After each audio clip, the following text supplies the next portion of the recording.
শামীম হোসেন পাটোয়ারি টি-20 ক্রিকেটে নিজেকে যেন ছাড়িয়ে যাচ্ছেন প্রত্যেকটা ম্যাচেই। 200 স্ট্রাইক রেটে ব্যাটিং করবেন একজন ফিনিশার, এমনটাই তো আশা করছিল ক্রিকেট সমর্থকরা। আর সেটাই যেন প্রত্যেক ম্যাচে প্রমাণ দিয়ে যাচ্ছেন এই ব্যাটার। ওয়েস্ট ইন্ডিজের বিপক্ষে প্রথম টি-20 ম্যাচে মাত্র 13 বলে 27 রানের দারুণ ইনিংস খেলেছিলেন শামীম হোসেন পাটোয়ারি। সেদিন হাঁকিয়েছিলেন 3টি ছক্কা।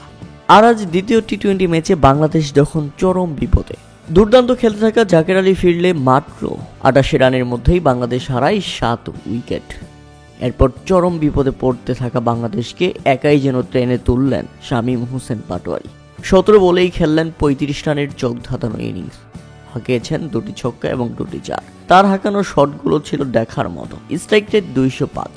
তাই তো 100-র আগেই অল আউট হতে থাকা বাংলাদেশ শেষ পর্যন্ত করতে পেরেছে নির্ধারিত 20 ওভারে 7 উইকেট হারিয়ে 129 রান।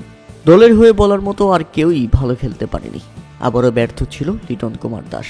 সৌম্য সরকার এদিন দুঃখজনক রান আউট হয়েছিলেন।